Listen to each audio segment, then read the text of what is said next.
Remember when winter wasn't just cold, it was something you had to engineer your way through? Picture this: a stiff orange extension cord dangling from your car's grille like frozen whiskers, a scratchy wool toque with a giant pom-pom leaving your forehead itchy and red, and plastic film crackling over your windows every time the furnace kicked in.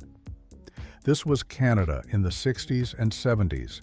From Winnipeg parking lots where cars plugged in like hospital patients to backyard rinks flooded by hand at midnight. Survival wasn't about toughing it out.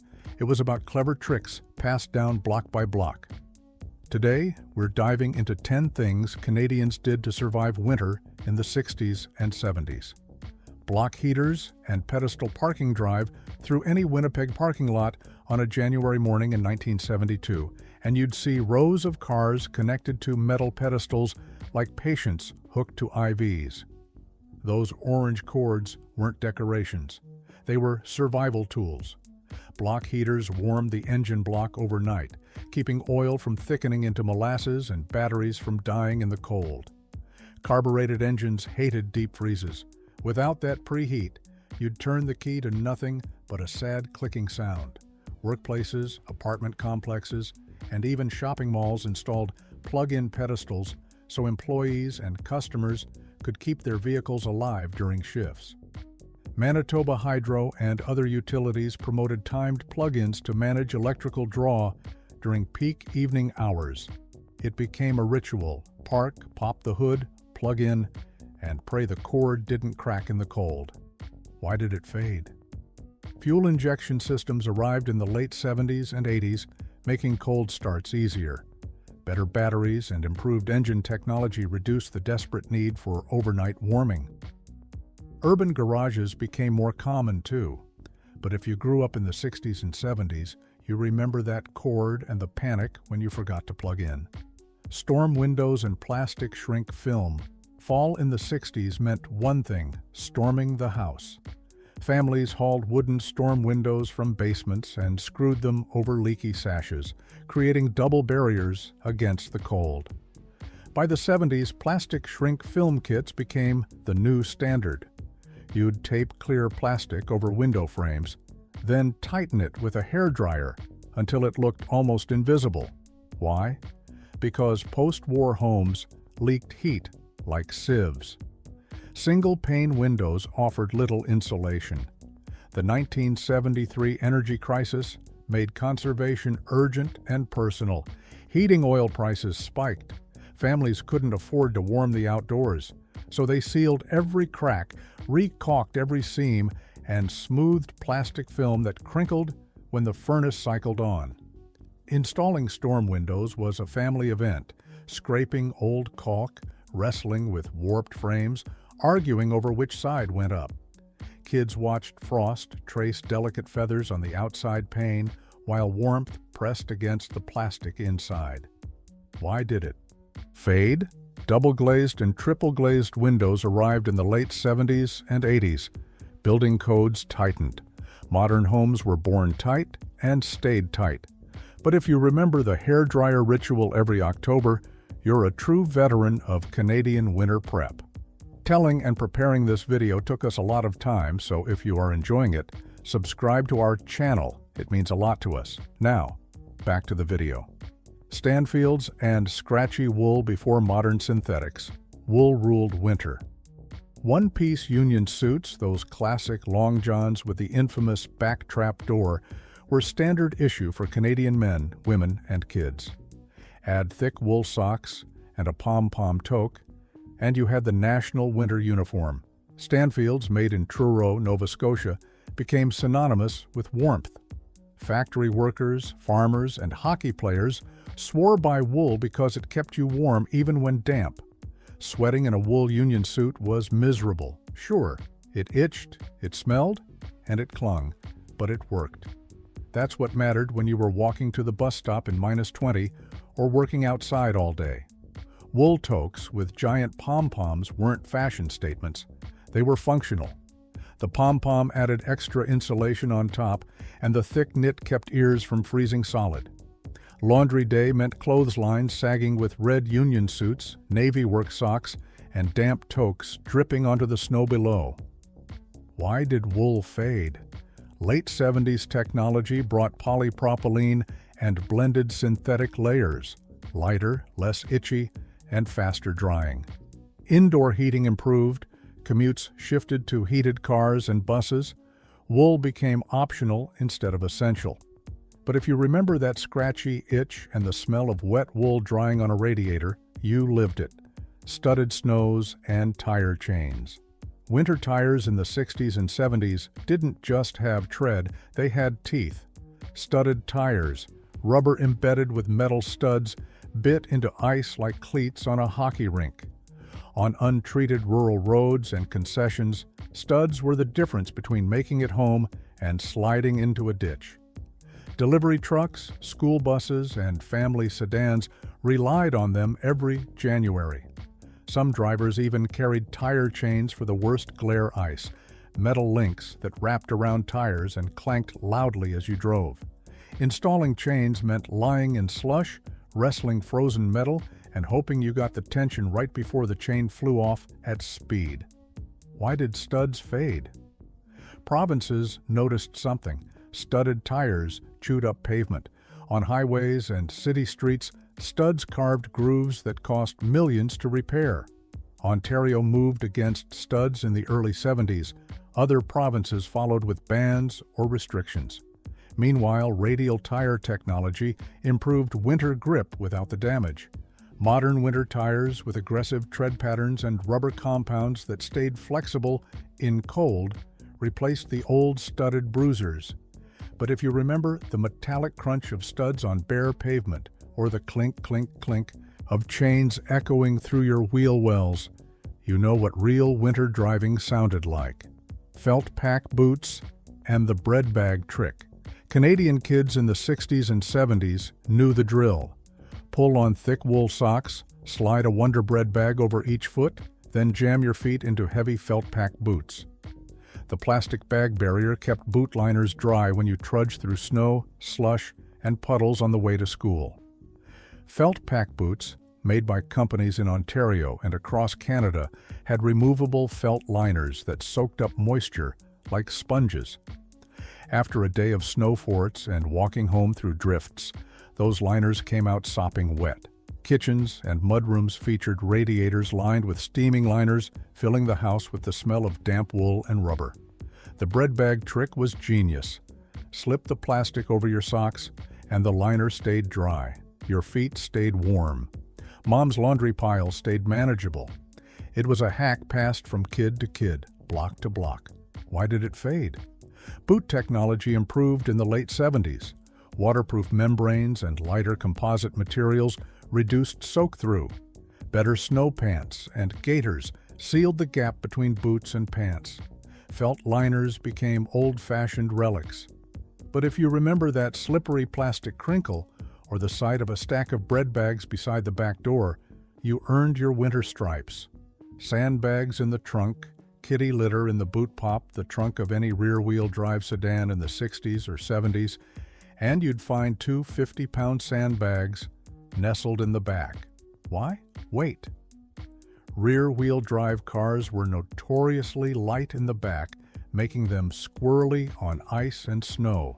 Extra weight over the rear axle improved traction on hills and turns. But sandbags weren't the only trick. Smart drivers kept a tub of kitty litter or a bucket of wood ash in the trunk. Get stuck spinning on glare ice? Pop the trunk, sprinkle litter or ash under the drive wheels, and suddenly you had grip. The grit transformed slick ice into something your tires could grab. This wasn't optional in rural Canada or on prairie highways. Getting stuck meant waiting hours for help in brutal cold. You carried your own rescue kit. Why did the hack fade? Front-wheel drive compacts arrived in waves through the 70s and early 80s. Honda Civics, VW Rabbits, Dodge Omnis. Front drive changed winter handling completely. Better snow tires helped too. Suddenly, sandbags seemed old-fashioned. But if you remember the thud of burlap bags in the trunk or gloved hands shaking litter under a spinning wheel while exhaust billowed white clouds. You knew winter driving meant being prepared. Oil heat, furnace rituals, and the wood stove come-back-home heating in the 60s and 70s was hands-on. Oil-fired furnaces fed from basement tanks required attention. Families scheduled oil deliveries before cold snaps, swapped filters, checked wicks, and played thermostat games to stretch every drop. The smell of fuel, oil mixed with warm iron, became the scent of winter itself. Then came 1973. The energy crisis sent oil prices soaring. Suddenly, wood stoves roared back into fashion across rural and small-town Canada. Black enameled stoves appeared in living rooms and basements. Families stockpiled cordwood, learned to bank coals overnight, and hung mitts and socks on racks to dry. The phrase, "throw another log on," became part of the daily routine. Wood heat was work, splitting, stacking, hauling, stoking, but it kept pipes from freezing during deep cold. Kettles hissed on stovetops, humidifying dry winter air. Why did it fade? Natural gas expansion through the 70s and 80s offered cleaner, easier heating. Electric baseboards became standard in new construction. Efficiency standards and emissions codes modernized home heating systems. But if you remember the ritual of checking the oil gauge or waking to the crackle of a wood fire on a -30 morning, you lived in a different heating era. Backyard and community outdoor rinks. Winter nights in the 60s and 70s smelled like cold water freezing and sounded like scraping shovels. Neighborhood outdoor rinks, flooded by volunteer hosers and scraped with push brooms, were the heart of Canadian winter. Schools and churches kept rink logs, tracking flood schedules and ice conditions. Backyard rinks meant dads dragging hoses through snowdrifts at midnight, flooding ovals by moonlight. Free skate time and shinny games lasted until supper. Thermoses of cocoa appeared on snowbanks. Chain-link rink lights glowed through falling snow. Frozen eyelashes and numb toes were badges of honor. Communities bonded over ice maintenance. Who flooded last night, whose turn to shovel, which corner froze rough. These rinks cost nothing but water, time, and neighborhood cooperation. Why did outdoor rinks fade? Municipal indoor arenas with artificial ice exploded in the 70s and 80s. Organized hockey moved inside. Liability concerns and maintenance costs pushed cities away from outdoor ice. Climate variability made reliable flooding harder, but the culture didn't vanish. It echoed forward into today's arena culture and backyard rink revivals. If you remember the soft whir of a nighttime flood or playing shinny under streetlights until your mom called you in, you skated the golden age of Canadian outdoor ice. Ski-Doo as daily driver. Before snowmobiles became weekend toys, they were winter utility vehicles. Trappers, linemen, rural mail carriers, and remote families used early ski-doos and rival sleds to reach places roads couldn't serve.